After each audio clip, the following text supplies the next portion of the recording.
Commentaire de Charles Andrew Coates, sur le livre du Lévitique. Chapitre 5, versets 14 à 19. Nous arrivons au sacrifice pour le délit, en Lévitique chapitre 5, versets 14 à 26. La différence entre le sacrifice pour le péché, et le sacrifice pour le délit, semble être, en ce que dans le sacrifice pour le péché, l'offense est considérée, comme étant une question de ce qui est dû à Dieu, dans sa nature sainte, et au lieu de sa demeure, au milieu de son peuple. C'est pourquoi, la confession du péché, et le saint exercice, relatif au jugement de soi-même, en rapport avec l'appréciation de Christ comme sacrifice pour le péché, sont nécessaires. Mais il y a souvent lieu de considérer le péché, non seulement comme un sujet de tristesse pour Dieu, dans sa nature sainte, mais comme une offense à son gouvernement. C'est en rapport avec son gouvernement, qu'intervient la restitution. Si l'on a été infidèle dans les choses saintes de l'Éternel, il ne suffit pas de le confesser, et d'apporter une offrande pour le péché. Une restitution pour le tort fait, doit être effectuée. Le redressement est nécessaire.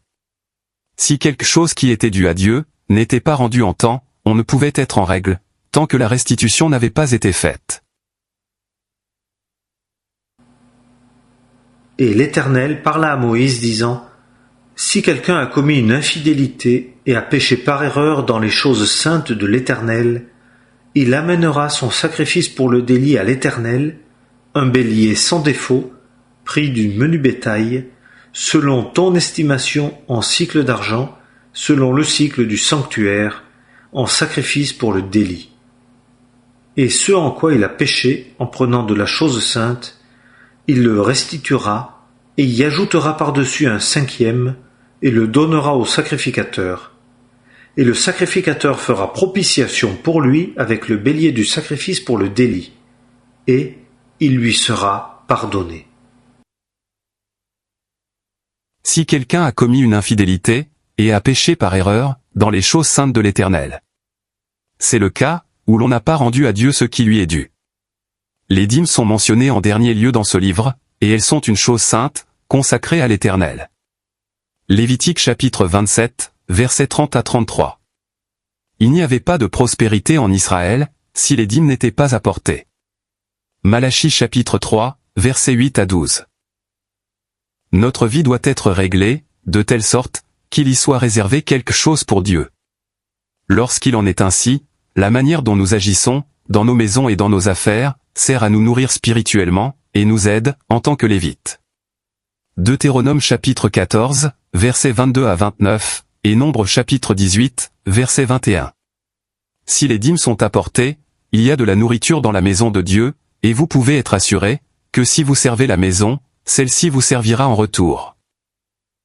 Alors, l'étranger, l'orphelin et la veuve, auront leur part. La grâce coulera, dans toutes les directions où se trouvera du besoin. S'il y a manque de nourriture et de bénédiction, on peut se demander, si la dîme entière a été apportée, au trésor de la maison. Si nous considérions davantage les intérêts de Dieu, et ce qui lui est dû, il en résulterait une abondance de nourriture, pour notre commune jouissance, quand nous nous réunissons.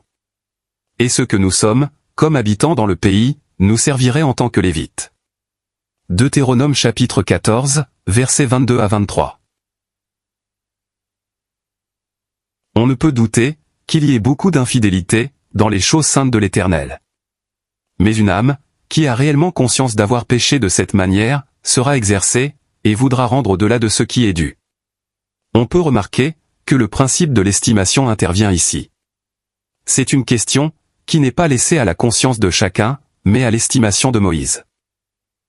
S'il y a eu délit dans les choses saintes, nul ne peut estimer celui-ci, si ce n'est celui qui est fils sur la maison de Dieu.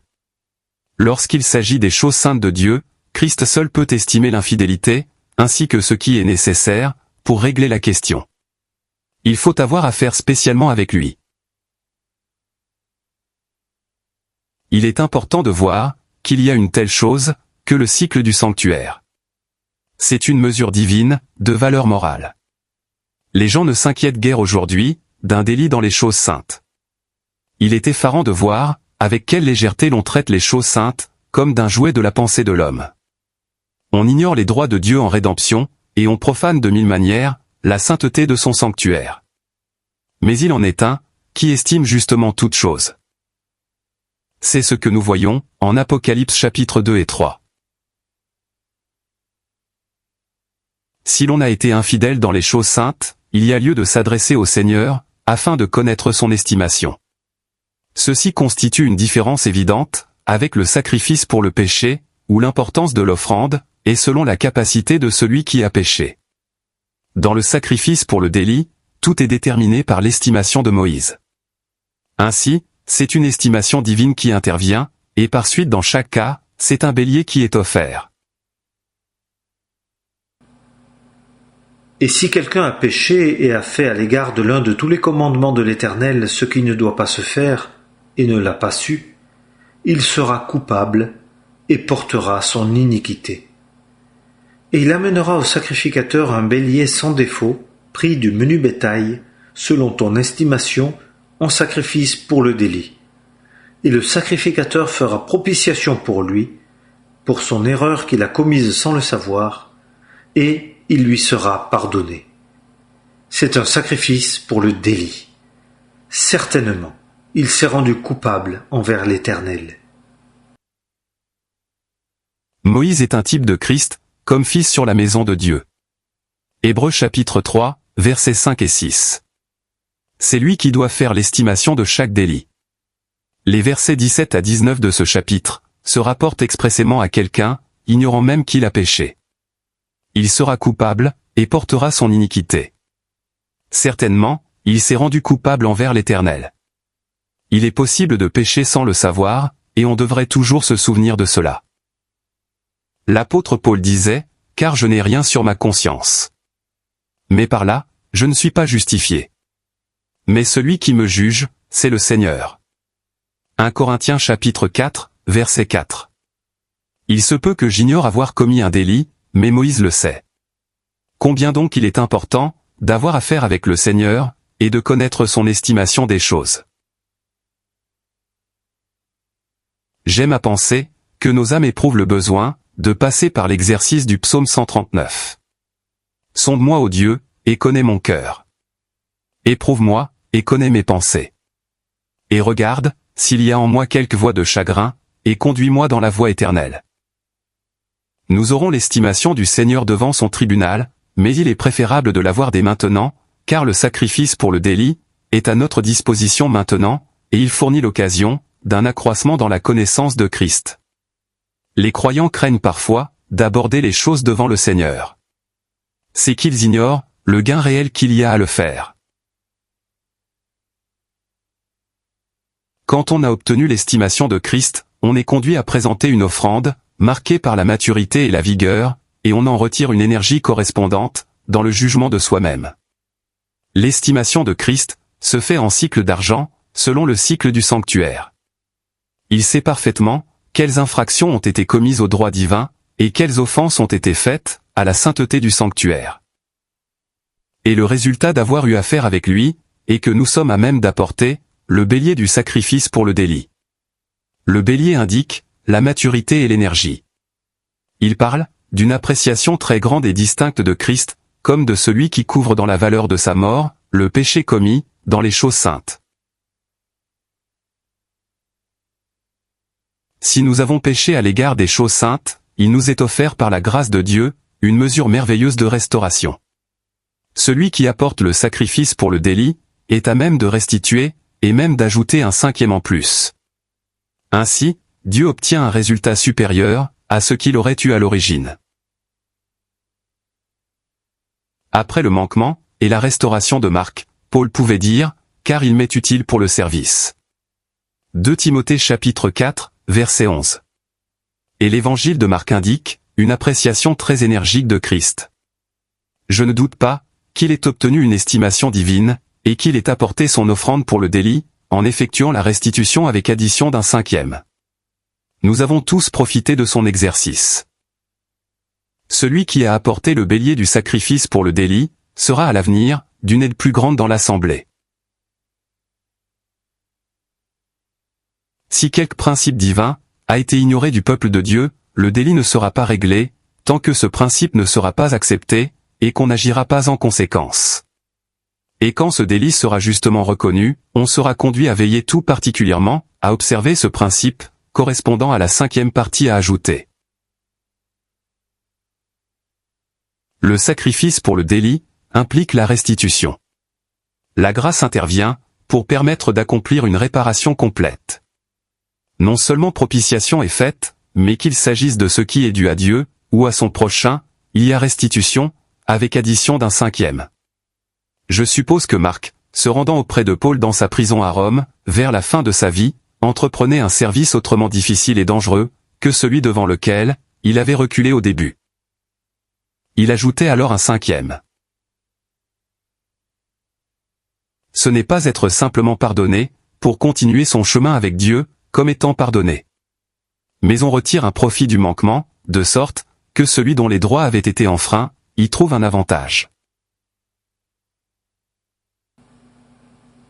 Et l'Éternel parla à Moïse, disant, « Si quelqu'un a péché et a commis une infidélité envers l'Éternel, et a menti à son prochain pour une chose qu'on lui a confiée, ou qu'on a déposée entre ses mains, ou qu'il a volé ou extorqué à son prochain, ou s'il a trouvé une chose perdue, et qu'il mente à ce sujet, et qu'il jure en mentant à l'égard de l'une de toutes les choses qu'un homme fait de manière à pécher en les faisant, alors, s'il a péché et qu'il soit coupable, il arrivera qu'il rendra l'objet qu'il a volé, ou la chose qu'il a extorquée, ou le dépôt qui lui a été confié, ou la chose perdue qu'il a trouvée, ou tout ce à l'égard de quoi il a juré en mentant, et il restituera le principal et ajoutera un 5e par-dessus. Il le donnera à celui à qui cela appartient le jour de son sacrifice pour le délit.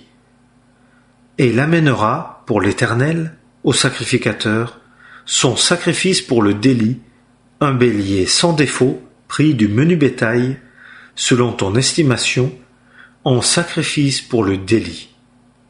Et le sacrificateur fera propitiation pour lui devant l'Éternel, et il lui sera pardonné, quelle que soit la faute qu'il ait faite en laquelle il s'est rendu coupable. Si j'ai causé quelque tort à un frère, dis de lui par exemple, quelque chose qui soit inexact, et si j'ai réellement apporté le sacrifice pour le délit, selon l'estimation du Seigneur, je serai complètement restauré. Je ne craindrai pas de m'abaisser outre mesure. J'ajouterai à cela encore un 5e. Le résultat en sera que le frère que j'ai offensé aura de moi une meilleure opinion que jamais, parce qu'il a vu en moi davantage de la grâce de Dieu. Ainsi, Dieu a réalisé un gain, car le bélier du sacrifice pour le délit lui a été amené. Et celui qui a été offensé a également gagné quelque chose, car tout ce qui avait été pris a été restitué, avec 20% d'intérêt. Enfin, celui qui a offensé a réalisé également un gain, car il a appris d'une manière plus réelle à distinguer entre le bien et le mal, et il a acquis une appréciation de Christ qu'il n'avait pas auparavant, de sorte qu'il peut apporter davantage de Christ dans l'assemblée. Ainsi, toute l'assemblée a aussi un avantage. Combien il serait heureux que tous les torts qui surviennent parmi les enfants de Dieu soient réglés de cette manière. Il n'y a pas de doute que ce soit ce que Dieu dans sa grâce voudrait qu'il soit fait. C'est un beau résultat des exercices qui sont placés devant nous en Lévitique chapitres 4 et 5. Une chose qu'on lui a confiée ou qu'on a déposée entre ses mains, au verset 21, fait penser que nous détenons beaucoup de choses qui sont au sein, et il y a lieu d'être sérieusement exercés, à savoir si nous sommes fidèles à l'égard de ce qui nous a été confié, et si nous nous acquittons des obligations qui en découlent. Tout ce que nous avons de Christ, et de la précieuse vérité de Dieu, appartient à tous ceux qui nous entourent. Nous le tenons dans un sens, comme quelque chose qui nous a été confié, mais qui est pour tous les saints, et nous sommes dans l'obligation de veiller, pour autant qu'il dépend de nous, à ce que tous les saints puissent en profiter. Il semble parfois que l'on dise aux croyants, « Il m'a été confié des objets de valeur vous appartenant, et je serai très content que vous ne tardiez pas à me les réclamer. » Toute la précieuse vérité, relative à Christ et à l'Assemblée, est une chose confiée ou déposée, et nous avons une sainte responsabilité à voir que ce dépôt soit conservé intact entre nos mains, dans toute sa valeur, et tenu fidèlement à la disposition de toute l'Église, à laquelle il appartient. L'Évangile est également un dépôt qui nous est confié. Nous ne devons pas détenir ces choses, comme si elles étaient notre propriété exclusive. Elles appartiennent à beaucoup d'autres. Paul avait le sentiment que les choses lui avaient été confiées, et il était exercé à ne pas être coupable à cet égard. Romains chapitre 1, versets 14 et 15, 1 Corinthiens chapitre 9, versets 16 à 23, et 1 Timothée chapitre 1, verset 11.